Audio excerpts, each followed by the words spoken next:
कृष्ण त्वदीय पद पंकज पंजरान्ते अद्यैव मे विशतु मानस राजहंसः प्राण प्रयाण समये कफवात पित्तैः कंठावरोधन विधौ स्मरणं कुतस्ते नारायणं नमस्कृत्य नरं चैव नरोत्तमं देवीं सरस्वतीं व्यासं ततो जयमुदीरयेत् श्रीलक्ष्मीनाथ समारंभां नाथया मुनिमध्यमाम् अस्मदाचार्यपर्यन्तां वन्दे श्रीगुरुपरम्पराम् अञ्जनानन्दनं वीरं जानकी शोकनाशनं कपीशमक्षहन्तारं वन्दे लङ्काभयङ्करं भक्तिभक्त भगवन्त गुरो चतुर्नाम वपुएक इनके पद बंदन किए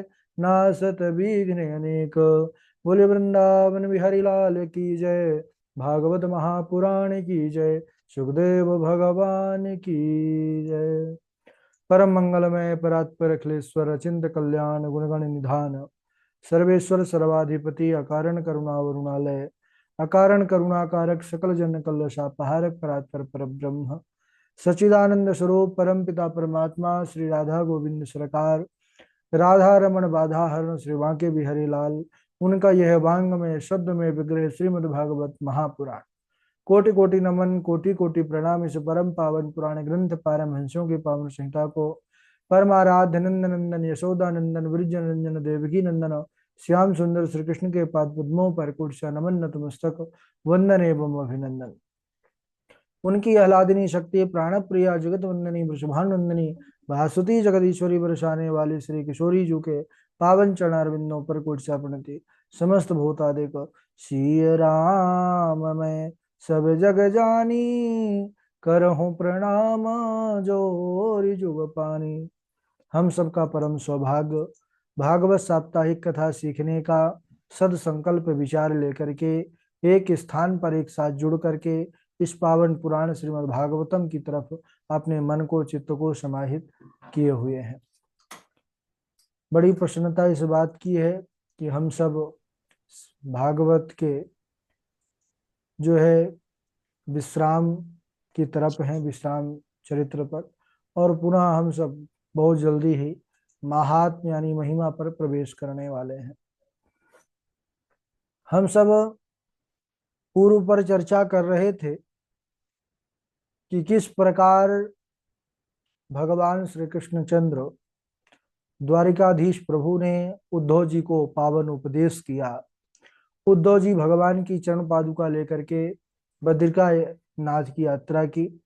इसके बाद यदुवंशी जो प्रभास क्षेत्र को गए थे और वहां पर वारुणी नामक मदिरा का पान किया और सब का विवेक नष्ट हुआ, एक दूसरे को शत्रु समझ करके मारने लगे। बलराम जी भी समझ गए कि भगवान अब स्वधाम जाने वाले हैं, इसीलिए वह ऐसी लीला कर रहे हैं, तो वह भी जल में प्रवेश करके और पहले से ही क्षीर सागर को पहुंच गए। इसके बाद इधर भगवान भी अब अपने जाने की भूमिका बना रहे हैं। भगवान श्री कृष्ण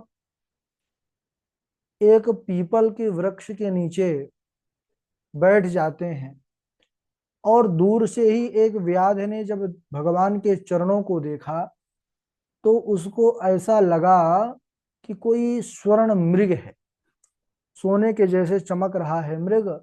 तो दूर से ही उसने निशाना लगाया और चला दिया, लेकिन वह तो पीपल वृक्ष के नीचे भगवान कृष्णचंद्र विराजमान थे।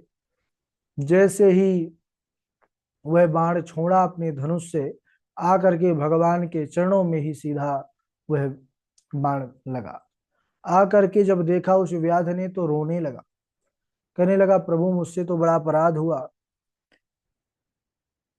सैकड़ों वर्ष नरक में जाने के बाद भी मैं इस पाप से मुक्त नहीं हो पाऊंगा, मुझे क्षमा करिए, मुझसे अनजान में ऐसा अपराध बना।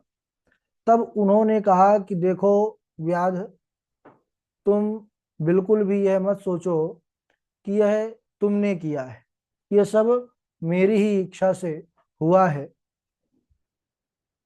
क्योंकि तुम करने वाले कुछ नहीं हो, जो कुछ करता है वह केवल परमात्मा की ही इच्छा से होता है। और भगवान ने यह भी कहा कि तुम निश्चिंत रहो, और विमान ये देखो तुम्हारे लिए आ गया है, तुम इस विमान पर बैठ करके जाओ, स्वर्ग चले जाओ, मुझसे पहले मेरे धाम को चले जाओ। भगवान ने उस व्याध को पहले ही विमान पर बैठा करके अपने परम धाम को भेज दिया। देखिए, यह व्याध भी, ऐसा वृत्तांत आता है कि जब भगवान त्रेता में राम रूप में आए थे और बाली को उन्होंने मारा था बाण छिप करके, यद्यपि भगवान ने उचित ही किया, लेकिन फिर भी उसने जब कहा था कि मैं बैरी सुग्रीव पियारा, कारण कवन नाथ मोहि मारा, तब भगवान ने कहा ठीक है, जैसे तुम्हारे जाने का माध्यम मेरा बाण है, तो जब मैं अगले युग द्वापर में कृष्ण रूप में आऊंगा तो तुम्हारा बाण मेरे जाने का माध्यम होगा। अच्छा, वह व्याध वही जो मूसल का चूर्ण का टुकड़ा बचा था नोकीला, वही अपने बाण के अग्रभाग में लगाया था। तो वह ब्राह्मण का श्राप ही जो कारण बना, तो सबके जाने का कारण बना। इधर जैसे ही भगवान के जो वाहन है गरुण जी महाराज, वह आए और भगवान की ऐसी अवस्था को देखे तो दुखी होकर के रोने लगे। भगवान ने गरुण को समझाया कि तुम बिल्कुल दुखी मत हो, द्वारिका जाओ, द्वारिका वासियों को यदुवंश का नाश बताना, और भैया बलराम मेरा स्वधाम गमन कहना, और उनसे यह कहना कि वह इंद्रप्रस्थ चले जाएं अर्जुन के साथ, क्योंकि मेरे न रहने पर यह समुद्र द्वारिकापुरी को डुबो देगा। गरुण देव भगवान को प्रणाम करके द्वारिकाधीश को वह द्वारिका की यात्रा करते हैं। इधर ब्रह्मादि अनेकों देवता, ऋषि, महर्षि, ब्रह्मर्षि सब भगवान का स्वधाम गमन लीला का दर्शन करने के लिए आकाश मार्ग पर अपने अपने विमानों पर जो है देख रहे हैं बैठकर। भगवान एक बार अपने नेत्रों को खोल करके सब पर अपनी कृपा रूपी अमृत दृष्टि से सबको देखते हैं, और उसके बाद भगवान अपने दोनों नेत्रों को बंद कर लिए।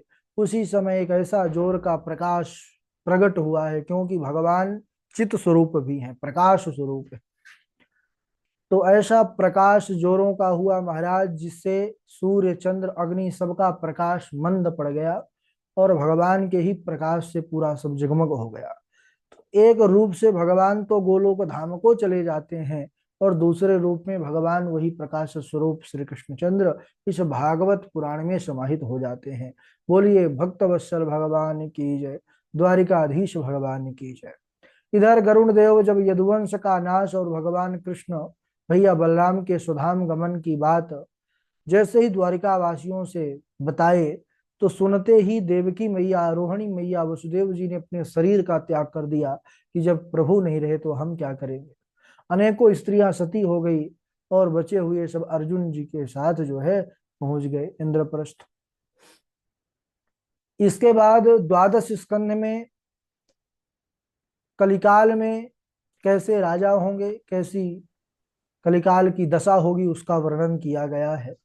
सुखदेव भगवान कहते हैं कि हे राजन, कलयुग में प्रायः जो राजा होंगे वह मलेच्छों के समान होंगे, अधर्मी होंगे, झूठ बोलने वाले होंगे, गाय ब्राह्मणों की हत्या करने वाले होंगे, और दूसरों का धन हड़पने वाले होंगे, रजोगुणी और तमोगुणी स्वभाव के होंगे।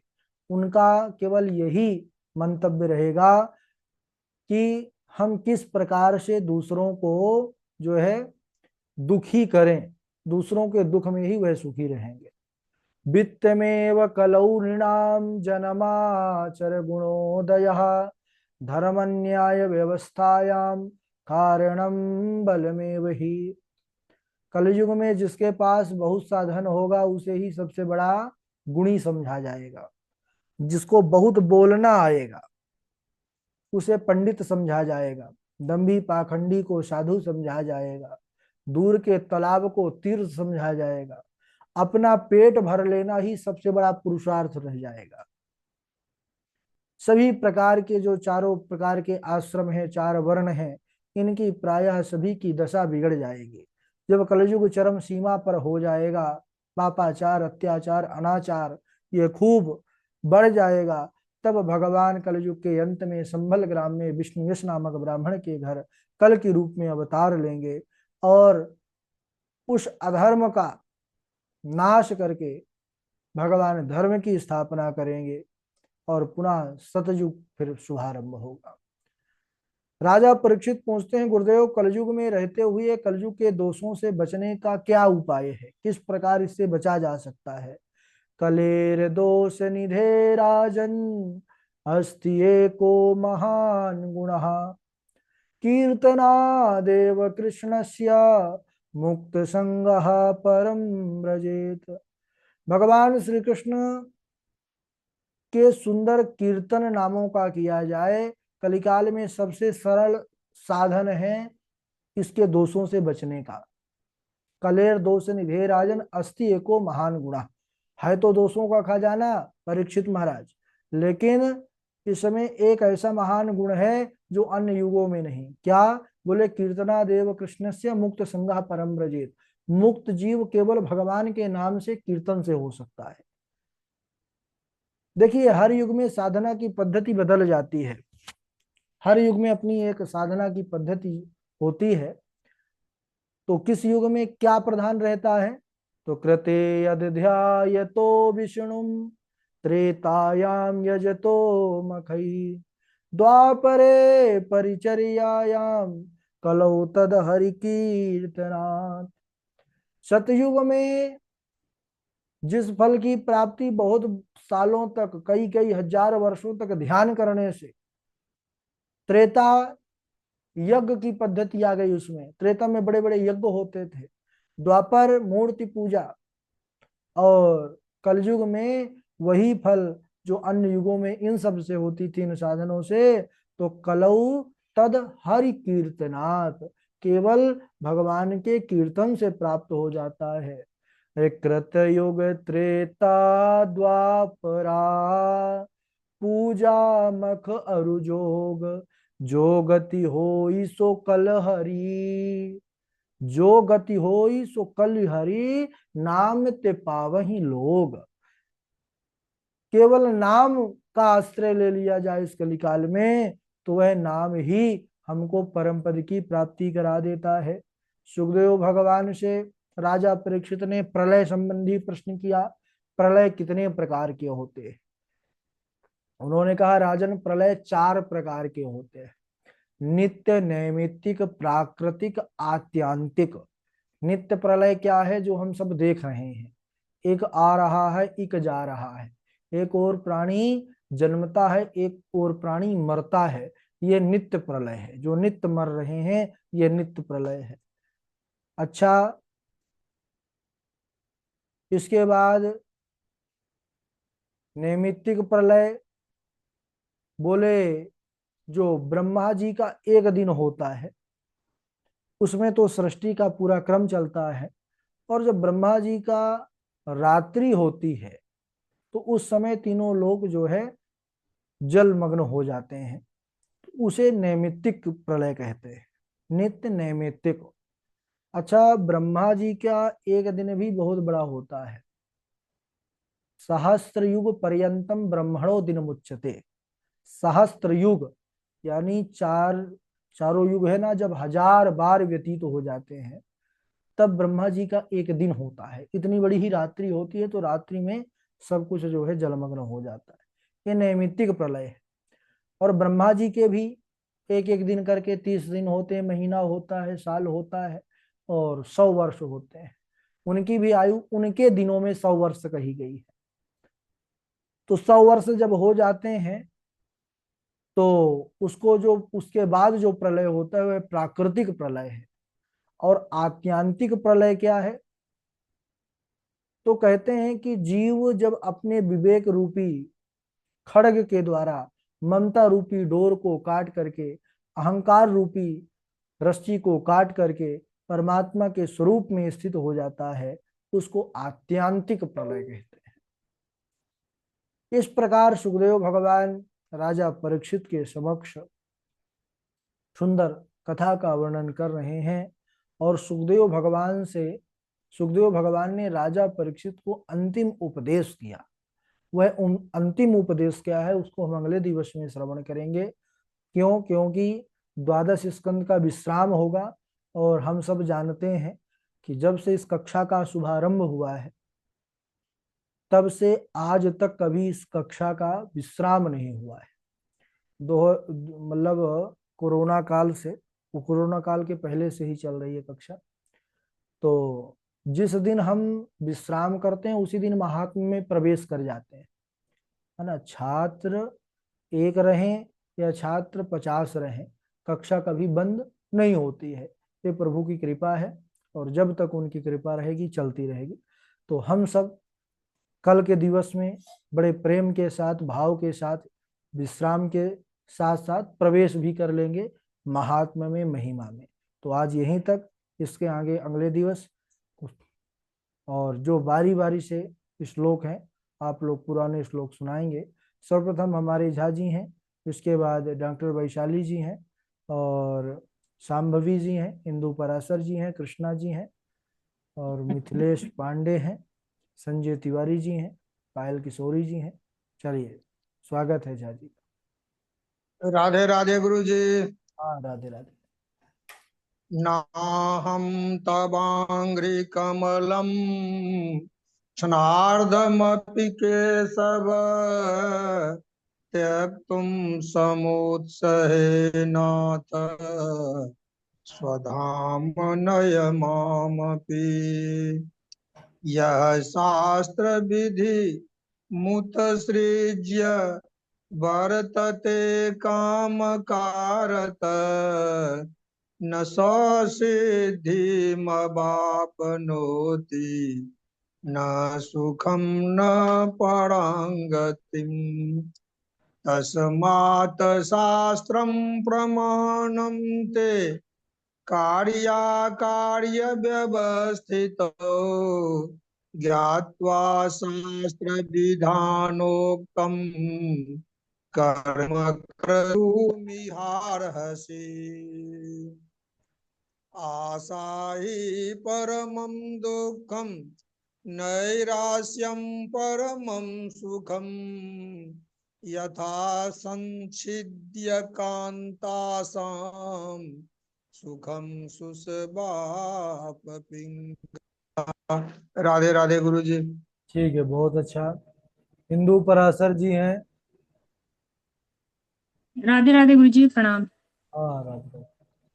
बद्धो हि को यो विषयानुरागी को वा विमुक्तिः विषये विरक्तिः न रोधयते मां योगो न सांख्यं धर्म एव च न स्वाध्यायस्तपस्त्यागो निष्ठापूर्तं न दक्षिणा व्रतानि यज्ञश्छन्दांसि तीर्थानि नियमायमाः यथा विरुद्धे सत्संगः सर्वसंगपहो हि माम्। राधे राधे गुरु जी। राधे राधे। राधे राधे गुरुजी। हाँ, यः शास्त्र विधि मृत्युज्य वर्तते कामकारतः न स सिद्धिमवाप्नोति न सुखं न परां गतिम्। तस्मात् शास्त्रं प्रमाणं ते कार्याकार्यव्यवस्थितौ ज्ञात्वा शास्त्रविधानोक्तं कर्म कर्तुर्विहार्हसि। रजसा घोरसङ्कल्पा कामुका अहिमन्यवः दम्भिकामानिनः पापा विहसन्त्यञ्च्युतप्रियान्। कृष्णाय वासुदेवाय हरये परमात्मने प्रणतः क्लेशनाशाय गोविन्द। गोविंदाय नमो नमः।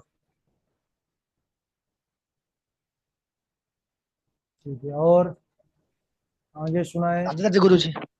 हाँ जी, मिथिलेश पांडे जी। नाहं हलाहलं मन्ये विषं यस्य प्रतिक्रिया ब्रह्मस्वं हि विषं प्रोक्तं नास्य प्रतिविधिर्भुवि। राधे राधे गुरु जी। राधे राधे गुरुजी प्रणाम। हाँ सामने सरोज कुछ नहीं। पावलोको न सांख्यं धर्म एव च स्वाध्याये तपस्यागा निष्ठा पूर्णं न दक्षिणा। राधे राधे गुरुजी। ठीक है। आकांक्षा शुक्ला जी। इस्तः कोठयाः शास्त्रनाम सुनाइए सुनाइए, कौन सुना रहा है? राधे राधे गुरुदेव। राधे राधे। बद्धो हि को यो विषयानुरागी को वा विमुक्ति विषये विरक्ति। राधे राधे गुरुदेव।